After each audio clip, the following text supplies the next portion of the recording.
Imagine you're a 16-year-old Japanese American who just received news that the president has signed an executive order, forcing you to relocate to an undisclosed location, giving you a week to pack up your life and relocate to a guarded camp surrounded by barbed wire, simply because of your race. On February 19, 1942, Japanese Americans were forced into internment camps due to President Roosevelt's suspicion that they might sabotage America after Pearl Harbor. Japanese American internment wasn't just a historical event, but a lesson in protecting rights during fear, prejudice, and war. It reminds us what happens when a nation suspends its responsibility to its citizens. In this documentary, we'll explore how Executive Order 9066 forced over 120,000 Japanese Americans from their homes, leaving a lasting emotional impact on American society.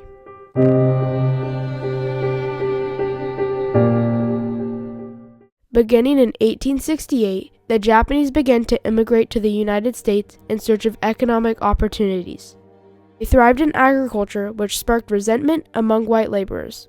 More tension grew when Japanese farmers began to buy land, prompting states like California to enact alien land laws. During the Great Depression, some Americans unfairly blamed Japanese immigrants for job shortages. These fears contributed to the U.S. passing the Immigration Act of 1924, which excluded Japanese Americans from entering the country. Because they were considered aliens ineligible for citizenship, Japanese Americans were denied voting rights and excluded from full participation in American society.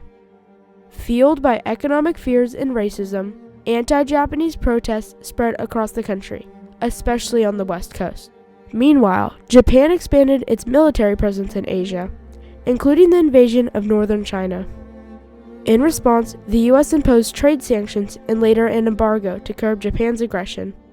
All of this led to growing tensions between Japan and the United States, which eventually reached a boiling point on one fateful morning in December 1941.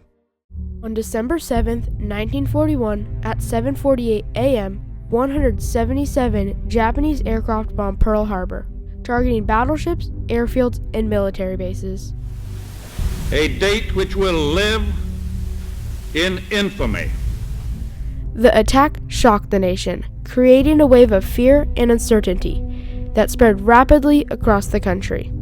Just 2 months later, President Franklin D. Roosevelt signed Executive Order 9066, allowing the military to remove anyone of Japanese ancestry from the West Coast. Flyers appeared in neighborhoods, giving Japanese Americans just 1 week to pack up their lives and report for relocation. One internee remembered, "We didn't know where we were going. We didn't know if we were coming back. We were American citizens, but none of that mattered." In total, 120,000 lives were uprooted, families were separated, businesses lost, and freedom taken away.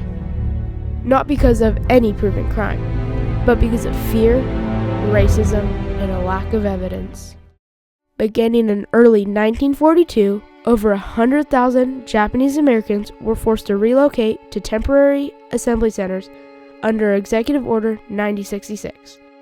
In the words of one internee, "We were in a state of shock, not knowing what would happen to us, not knowing where we were going or how long we would be away from home." One of the largest of these assembly centers was located in Santa Anita Park, a horse racing track in Southern California. Families were crammed into horse stalls, stripped of their dignity and privacy. The smell of hay and dust filled the air as they waited, not knowing what would come next. Months later, internees were transferred to long-term camps, or relocation centers, across remote areas in the western United States, as well as 2 camps in Arkansas. Most of these camps were constructed in deserts, or remote areas, with extreme weather conditions. Summers brought blistering heat and relentless dust.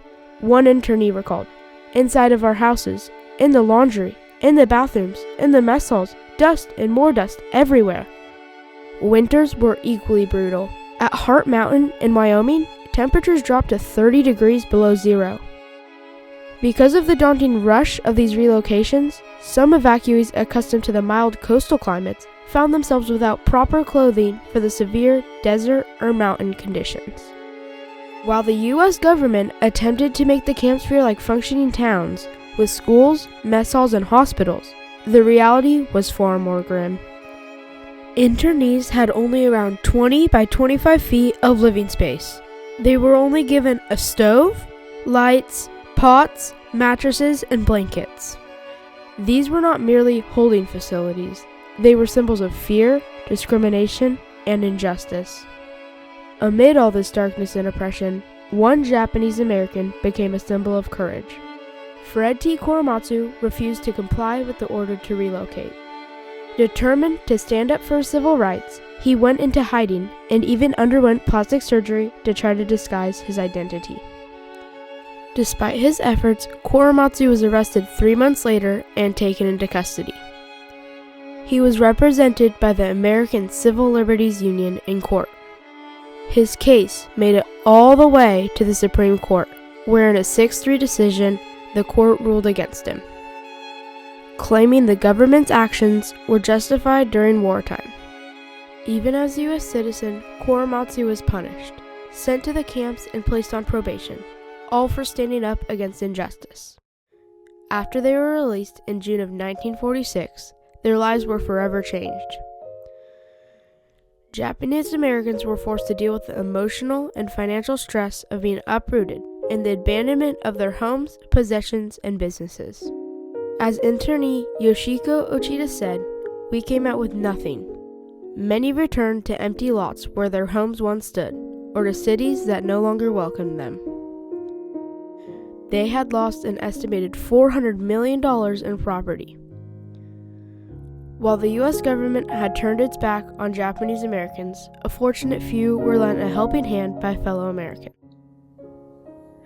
My grandfather, who was first generation here in America, owned some property in Tulare County, and when they were called into relocation camp, they had some very good neighbors that took care of the land and that they were able to come back to.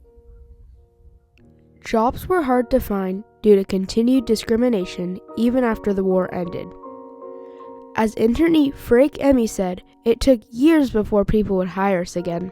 Some Americans still labeled them as the enemies, despite their loyalty and innocence. Japanese Americans were filled with anger, resentment, and heartbreak, furious that their own country had betrayed them. Their release from the camps did not mean freedom. It meant starting over with nothing. Long after the camps closed, many Japanese Americans continued to suffer from mental and emotional trauma, including PTSD. The experience also disrupted their communities and culture. Once tightly knit neighborhoods were never the same. 40 years later, Fred Korematsu's case was reopened to vacate his conviction and dismiss his indictment. On November 10, 1983, Judge Marilyn Hall Patel formally overturned his conviction, calling it a grave injustice. It was a pivotal moment in U.S. civil rights history. Fred's courage helped vindicate thousands who had been unjustly incarcerated. In 1988, Congress passed and President Ronald Reagan signed Public Law 100-383, the Civil Liberties Act of 1988. The law acknowledged the injustice of internment, issued a formal apology, and provided a $20,000 payment to each surviving internee. The government's apology marked a national reckoning, a promise that such injustice would never be repeated.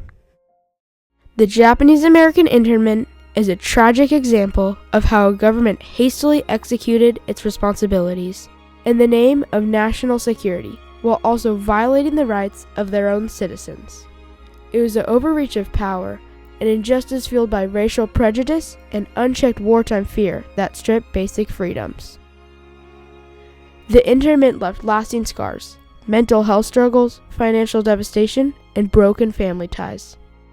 It serves as a vital reminder of the importance of protecting people's rights and remaining committed to democracy, especially during times of crisis.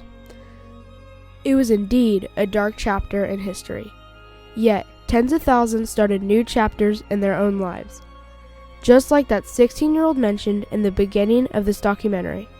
She would write her own legacy, and I'm proud to call her my great-grandmother.